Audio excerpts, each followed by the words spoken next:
Hey, it's Scott Petrak with another episode of the Brown Zone Coverage Podcast. We usually record this early in the week, but there were so many moving pieces all week long that we waited as long as we could, and we got the announcement just a couple of minutes ago that the Browns game Saturday versus Raiders has been postponed until Monday at 5 p.m. The reason, all the Browns on the COVID list, 24 as of right now. So here to talk all about it is Dave Chudowsky of the WKYC Morning News. Chud, how are you?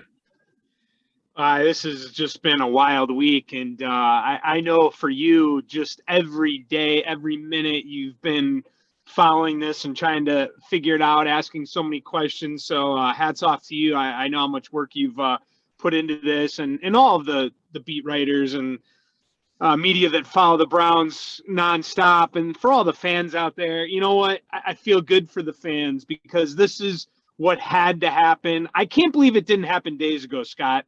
This was the right move. I understand there's people who are going to complain for different reasons, one way or the other. But at the end of the day, I just don't know how you could ask the Browns franchise to go out and play a football game tomorrow afternoon with everything that's happened. Yeah, I mean, that was the discussion all week, right? The surprise to me, Dave, is that the league actually came to its senses, right? Because I talked to a spokesman for the league last night. The Browns were at 21, and he said nothing had changed. And there was no reason to believe anything would change as far as the league's resistance to postponing the game. Now, I think the union got involved, the NFL Players Association. I think that had a lot to do with it. I also think that outbreaks within the Washington football team and the Rams had something to do with it. So it was more than just the Browns involved. But yeah, the decision probably should have been made earlier. But I'm still surprised that the league actually went ahead and made it. So you are surprised. You thought that they would force them into playing on Saturday. I did. I did, just because everything the league was saying was that it was going to go on as scheduled, and that had been the league's stance all year long. Even before the season, when they put out the big memos about possible forfeits and all that kind of thing.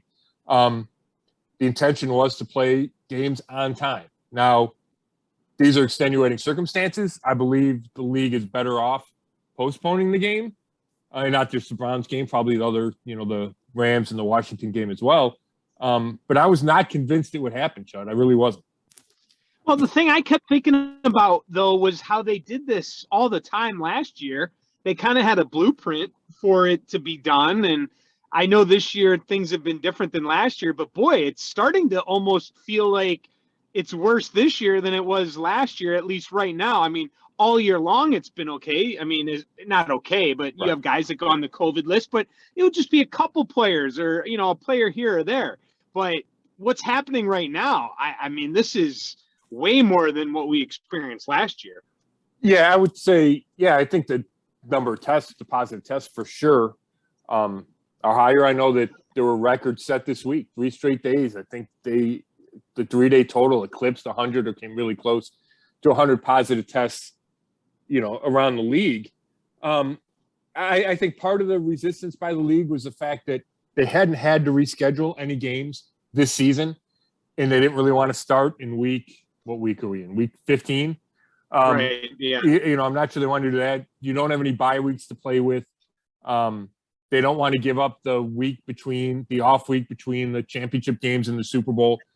So I think that was the original resistance. But then when you get the pushback from the NFLPA, you get the pushback from the players on social media, and just I think the general consensus was this game needs to be moved. They finally decided to, like I said, come to their senses or cave or however you want to phrase it.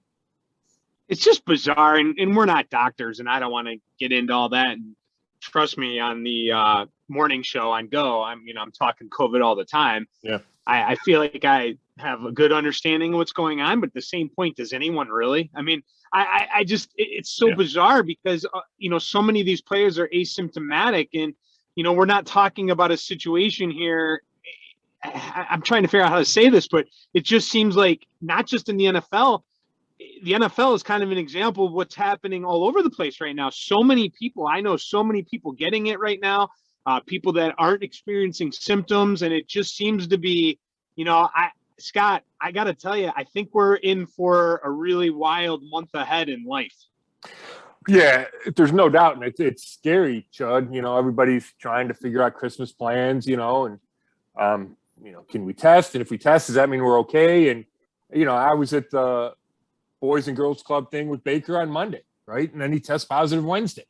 And I'm not saying that's where it came from, but you start, we're in it, you're going to test positive. And it does seem to be, obviously it is growing. There's cases all over the country. It's interesting when you talk about the league because there's segments of people, I think players and in the league, and that's why they're changing the protocols, whether or not if you're asymptomatic and vaccinated, you should be able to play, right? That now seems to be a theme. Bruce Arians, the Tampa Bay coach, said it today. Then there's people on the other side, and I think J.C. Tretter, the Browns center and the NFLPA president, is in this camp, that there should be more testing, and it should be back to last year with the protocols, with the goal of preventing spread within the building, within the team facilities, and preventing guys who are positive from being on the field with other players. Because I get from a football standpoint why, if Baker's, and I'm just using Baker as an example, if Baker's asymptomatic, he feels good, why isn't he out there playing? I understand that argument. But I also think that if you're player X and you get COVID from Baker and you take it home to your 1-year-old, and now your 1-year-old has COVID, that's obviously not what you want, right? And that's what J.C. Tretter and the union is trying to prevent. And that's why COVID is different than the cold, because you can pass it when you're asymptomatic, right? All those things. And I don't want to get bogged down in the medical either, but I think that's the argument and the fight being waged. And it'll be interesting to see how the NFL and the NFLPA come out on the other side as far as how often do they test over the end of the season? Do you let asymptomatic vaccinated players play, or do they still need at least one negative test? And that was a change just made yesterday. It used to be 2 negative tests, 24 hours apart. Now it's 1 negative test, and it's related to the number of, the amount of the viral load that shows up in the tests, and you still have to be asymptomatic. But the hope there is that the Browns will have players available to them on Monday that would not have been available to them Saturday, right? And that's one of the main reasons the game is being moved. There's potentially more practice time. You get guys up to speed. I mean, the Browns we're planning to sign a quarterback today, right? So all these factors, the delaying the game 2 days helps with all these things. The biggest from a football perspective is that some of the players on the COVID list might test negative and be able to play Monday, and they would not have been able to play Saturday. If you're the Raiders, are you kind of pissed off right now? They are. I mean, I just saw a tweet from KJ Wright, one of their linebackers, and he is. And I got to verify this, Chud, but I just looked at their website, their roster on the website, and the Browns list their COVID guys on the website. And it seems to me a league-wide thing. So I'm assuming this is true. I need to double check it, though. The Raiders don't have anybody listed as being on the COVID reserve list. So if you're them and you think, hey, we're doing a good job keeping the virus out of our building, whether or not, whether or not how much luck is involved, right? I mean, I'm sure there's some luck involved in this, and it spreads in the building, blah, blah, blah. But if you're them and you say, hey, we followed all the protocols, we do a good job, we don't have anybody on the COVID list, why are we penalized moving the game 2 days, right? So I get their point, but here's kind of how the Browns fans felt 2 days ago. You're screaming into the abyss trying to argue with the NFL. Yeah, true. So we don't have a ton of time on this pod here today to go over every single thing we probably would want to, but can you kind of in a Cliff Notes version, just bring everyone up to speed of kind of what happened this week, how many players the Browns have on the COVID list, how it kind of all started, where we're at now, and how many guys do you foresee being able to play on Monday? Where do you think we'll be then on Monday? Yeah, it started. I'm getting my days right here because it's a funky week with the originally Saturday game. Tuesday, 8 players tested positive, right? And the Browns had already had 3 guys on the list from a week ago. So 8 guys test positive. Then Wednesday, 6 more players, including Baker Mayfield, 2 coaches, including head coach Kevin Stefanski, test positive. Things seemed to settle down a little bit on Thursday. They were allowed to practice, but then there was a whole issue with the practice. The league had told the Browns that they only had to test asymptomatic players symptomatic players in close contacts to guys who had tested positive. So they had been put in the enhanced protocols on Tuesday by the league, which means all meetings are virtual. You have to wear masks in the building. They only had walkthroughs instead of practices, and everybody had to test every day. Well, they changed that Thursday morning, so not everybody was testing. We go out and watch, because the league, I think, was trying to reduce the amount of positive tests. Okay. So we go out there for practice yesterday. Ronnie Harrison's not out there. He tests positive. The team coach, Kevin Stefanski, confirms that when we talked to him on Zoom. The assumption is, well, that's the only positive of the day. I think Stefanski even said that. Well, the NFLPA said to the league, no, if you're in enhanced protocols, everyone must test every day. So the players who practiced and hadn't tested then had to test after practice. And that's when 4 more guys came up positive. Jacob Phillips was one of them. Case Keenum, right? The backup quarterback who's supposed to be your quarterback. Grant Delpit, who became the 3rd safety on the list. So that was a whole mess. So you had 5 more guys. So you had 19 players test positive. And then you had 3 more today. Jadeveon Clowney, Mac Wilson, and Tony Fields II. So it's a total of 22 players this week test positive. Brings the total on the list to 24, if you include Anthony Walker and Jamie Gillen from a week ago. And David Njoku is the only one to come off the list because his 10 days had expired, and he's asymptomatic. So, the week got out of control. It became a crisis. Kevin Stefanski, as of now, is not scheduled to coach. Now, that could change by Monday. Again, it's all reliant on do people do the players and Stefanski get that one negative test that they need that clears them in time to play Monday. So I'm looking here. So the Eagles-Washington football team game has been moved to Tuesday. The Rams-Seahawks has been moved to Tuesday, looks like. And I'm seeing tweets here. Eagles aren't happy. It says Mike Garofalo. Yeah. Eagles not happy. Same with the Raiders and Seahawks. Some of the players thought, well, why isn't there a forfeit? Now, the forfeit and that whole thing, I'm not an expert at this, but doesn't it have to do with the fact that if there'd be an outbreak, players were unvaccinated as opposed to vaccinated, right? I mean, correct. Clearly this wasn't the Browns' fault in the regards of being unvaccinated because they're vaccinated, right? Correct. Yeah, they're almost 100% vaccinated. So when the league put in those rules, it was part of their push to get more players vaccinated. So you're going to be forfeiting games and missing game checks, and your owner would be missing money. But that's not the issue with the Browns. Now, if you were unable to postpone the game for whatever reason, right, the schedule just did not allow it, and you didn't have enough players to field a team, theoretically, then you would have to forfeit. But this is not the case. If the Browns are made to play, they would play, right? I mean, the plan was all along to go and play tomorrow until the league stepped in. Kevin Stefanski, that was his message the whole time. They would have fielded a team. Now, it would not have been a good team, and I got a list of all the backups that would have been forced to play, but there would have been a game. So the forfeit, to me, was never really on the table, even though people mention it all the time.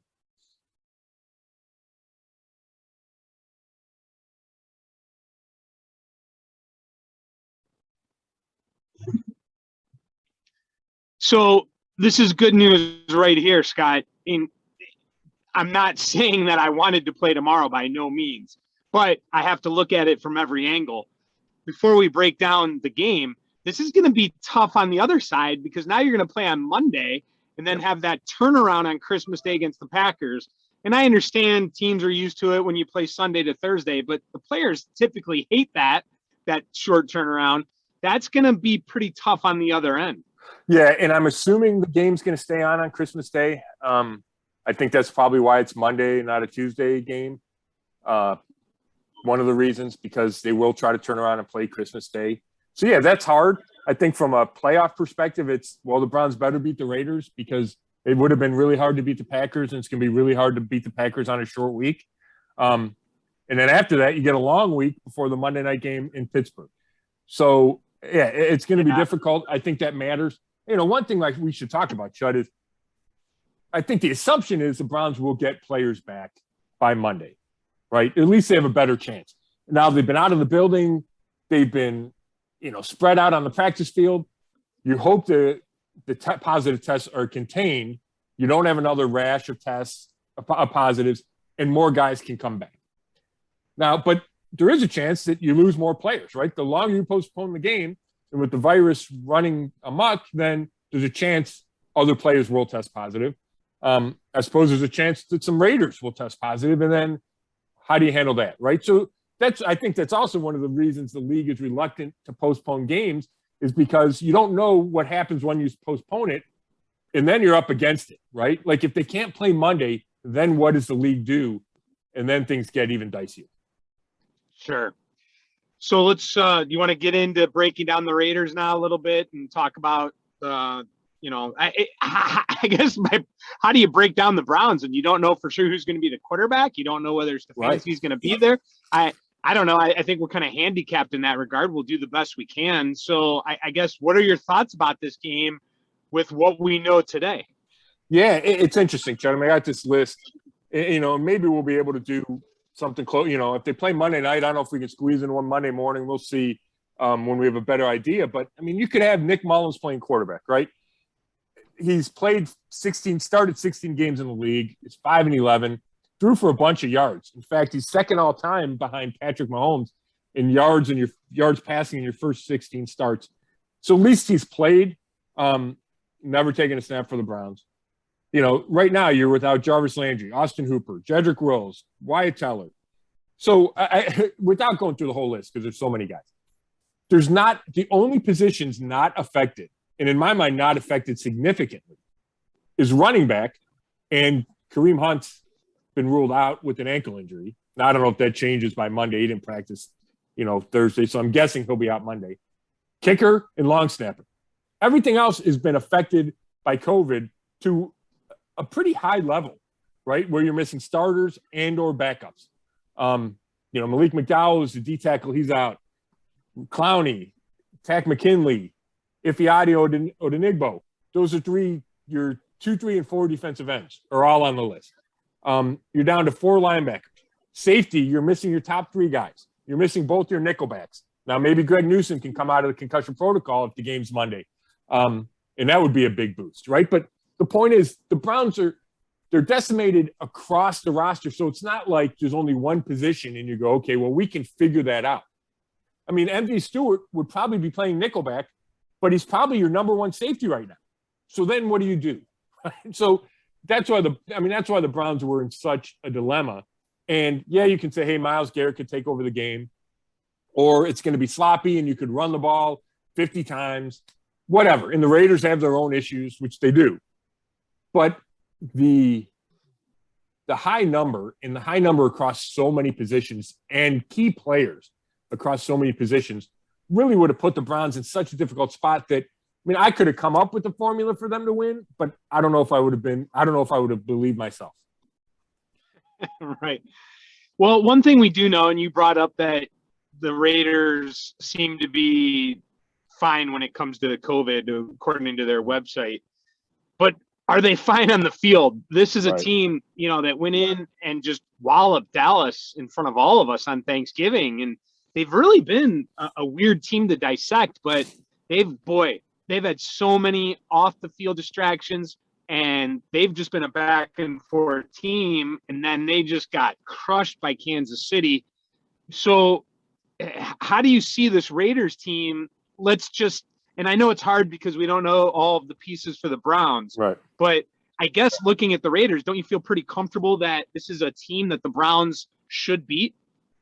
Yes. Yeah, if the Browns are full strength, for sure, right? I think you tweeted this. The line moved from 6.5 Browns favorite to Browns 3.5 point underdog, right? Yeah. Right. I mean, that's insane. And I mean, obviously the reasons are the reasons. Baker probably moves that line to some degree.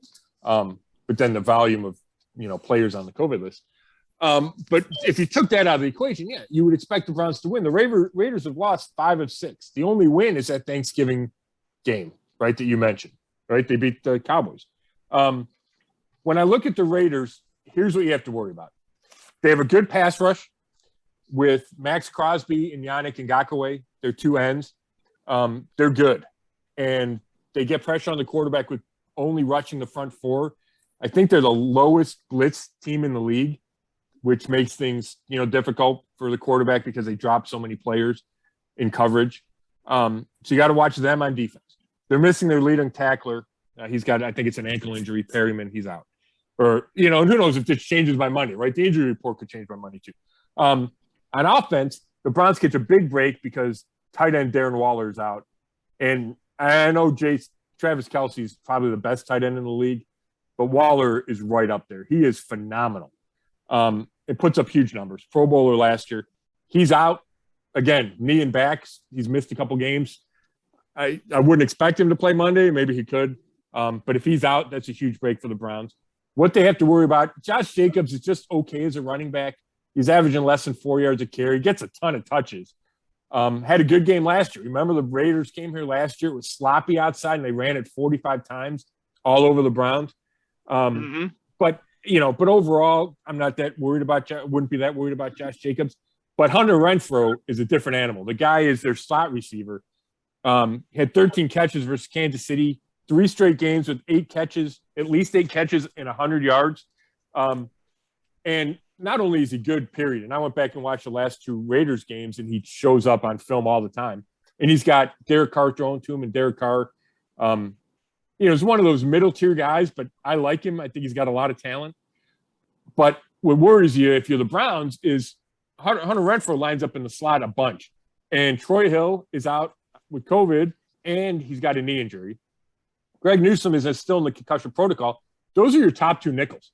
So do you go with MJ Stewart and find somebody else to play safety? MJ Stewart's played nickel before, but isn't great at it. Or do you make a move, and this would be a big change, and put Denzel Ward in the slot and say, you go with Renfrow everywhere. Now, Denzel doesn't play in the slot. He's an outside guy, but desperate times call for desperate measures. So I think that is something to watch, assuming, Newsome doesn't come back. That's really something to watch is how they try to handle him. And maybe they just double team him all game long and say, beat me. Derek Carr's got to beat you somewhere else. It's tough to double guys all the time in the slot anyway. But I think that's, if you're talking about concerns for the Browns, that would be it. It's Renfrow versus their nickelback, and they're in the Raiders' defensive ends versus likely James Hudson III at right tackle and Blake Hance at left tackle because Conklin's out for the year and Wills is on the COVID list. All right, Scott, we got about 5 minutes left here. I got 3 things I want to do. I want to get your quick recap on their win over Baltimore. If you want to do that, I think we need to do that. But then we'll do a little rapid fire where I'll put you on the clock and then we'll do predictions. You up for it? Yeah. All right. So I'm gonna give you 1 minute to recap what was a season-saving win. Don't you think?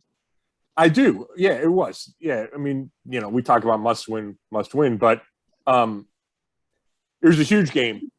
Now they're only 1 game back in the division. They have a chance. Huge win.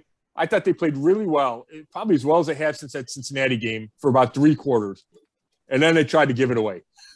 And that was a combination. The offense can't score points.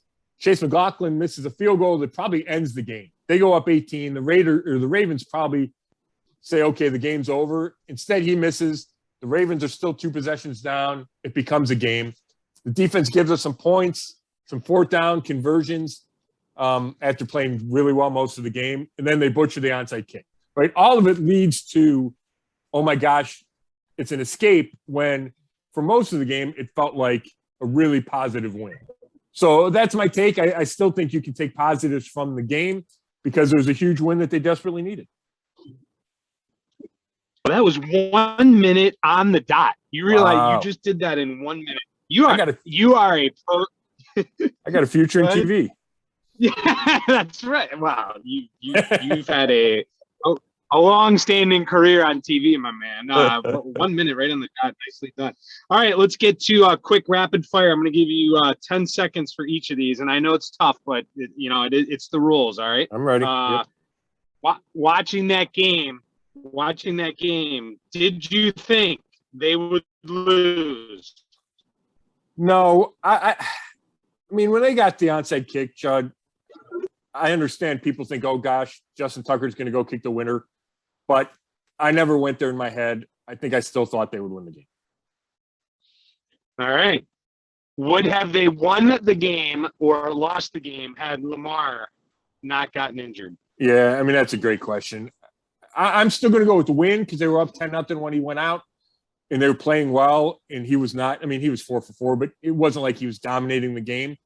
And I think there was a chance there's a letdown when Lamar went out that wouldn't have happened if Lamar stayed in. So I'm going to go they still would have won. Still would have won. Myles Garrett, was that the play of the year? I watched that thing over and over and over, and that was just an incredible athletic display to strip the ball, come and get it, not dive on it, pick it up, turn around, and score. I mean, in my mind, that's one of the plays of the year, and they don't win the game without it. Yeah, it probably is. I think that's the kind of play you wait for Myles to make all the time because you know he's capable, and it just proves how hard it is to do. First touchdown in the NFL. He had one taken away early in his career against the Bears. Carnasson was offside. But yeah, it was an amazing play. And really, I mean, that gave them the 24-3 lead. If they don't score that touchdown, they might lose the game. So huge game, huge play in a huge game. Yeah, you can put that on that list of biggest plays of the year for sure. And finally, would have you gone for 2 or kicked the extra point if you were Harbaugh? I would have gone for 2, and I've changed on that, Chud. At one point, I was always keep it a one-score game as long as you can, and I've been convinced by the analytics people that the more information you have, the better off you are, which means go for 2. I understand the resistance, but I have been changed. Yeah, but here's the thing, and I'm going to extend this 10 seconds here, right? Because I disagree with you. Because I understand the analytics people and all that, but here's the thing. You eventually run out of possessions. I mean, all right, so you know what you need to do, but I mean, granted, they got the onside kick, but that's kind of lucky, right? That doesn't happen that often. I mean, you had the chance there. If you kick the extra point, you are down 2, and then you could still tie the game on that last possession against a team that's more tired, and you have the human element. Yeah. Listen, we'll talk about the human element. I'm telling you right now, man, I bet you the Browns defense chokes and they get the 2 later on. What happened to the human element? Yeah. I mean, you make a point, Chud, and I can't even really argue with it. I understand exactly what you're saying, and I think there's some validity to it.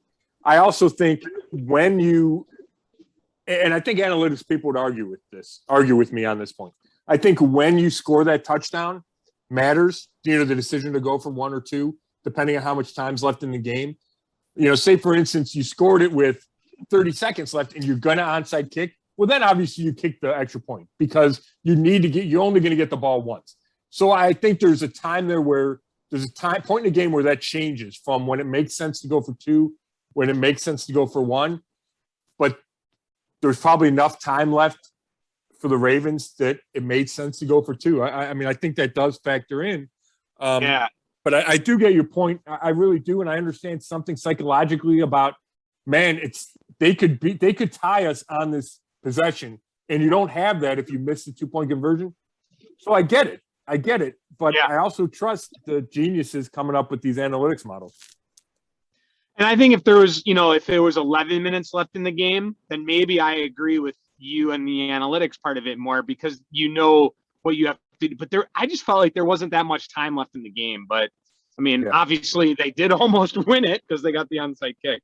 All right, so let's move on to predictions here, and then I know we got to get wrapping up here. Congratulations, man! You called it. Well done. So you move up to 8-5. I predicted the Ravens. I moved down to clearly. I didn't know Lamar wouldn't be the quarterback, but I'm not using that as an excuse because I think you might be right. I think they would have probably won the game even with Lamar.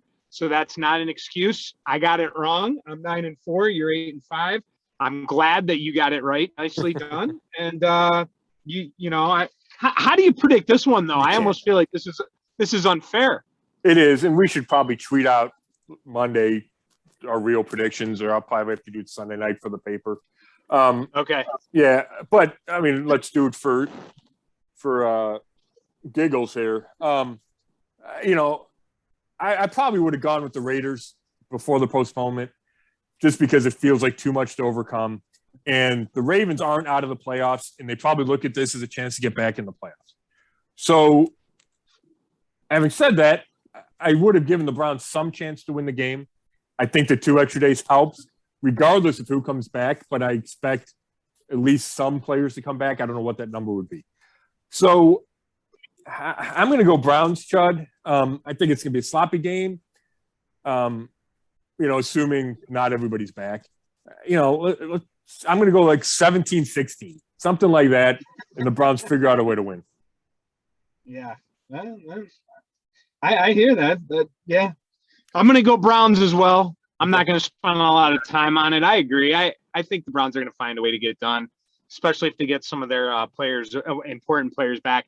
And, they still have Chubb and Garrett, who, right. 2 of their best players that were going to be out there anyway. I don't know. I'm not going to try to break this one down. I'm just going to say Browns 24, Raiders 21. But I think if we do another pod or at least tweet it out, we could change our mind or the score. But I say, bottom line is we're both going Browns. Yep.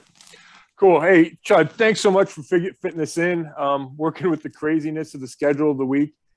Thanks, everybody, for listening. If we'll talk to you next week, whether it's before the Raiders game or between the Raiders game and the Christmas game in Green Bay. We'll talk to you guys.